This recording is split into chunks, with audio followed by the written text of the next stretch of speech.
السلام عليكم ورحمة الله وبركاته. حلقة جديدة بعد غياب طويل. قلت ارجع بقى السيزون ما يبدأ اكلمك او اكلمكم عامة عن توقعاتي لأبطال الدوريات. يعني اخد دوري بالتحديد واقول لك مين فيها اللي هيبقى بطل، وبعد طبعا نهاية السيزون نشوف بقى توقعاتنا وصلت لحد فين والصح يعني وكده. نيجي لأول حاجة عندنا الدوري المصري، يعتبر كل الدوريات هتبدأ في نفس الوقت، كلها بادئة بكرة. الدوري المصري اتوقع ان شاء الله يعني الاهلي هو اللي هيبقى بطل الدوري السنه دي بعد غياب لمده سنه. يعني الواحد حاسس السنه دي بقت سنتين او 3 سنين. يعني الواحد دايما متعود الاهلي هو بطل الدوري. نيجي لبطل الدوري الفرنسي، وكالعاده يعني باريس سان جيرمان هي اللي بتاخد الدوري كل سنه، ده حاجه معتاده.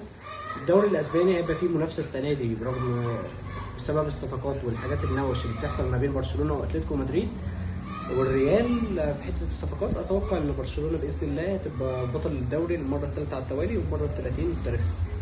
نيجي للدوري الانجليزي، وهنا الدنيا هتبقى صعبه قوي لان في يعني كذا نادي باداره فنيه جديده، مدير فني جديد. عندك تشيلسي وعندك ليفربول إيراولا وتشابي الونسو، عندك السيتي، عندك انديه كتير، عندك ارسنال اللي هي المحافظه يعتبر على ارتيتا من 2019.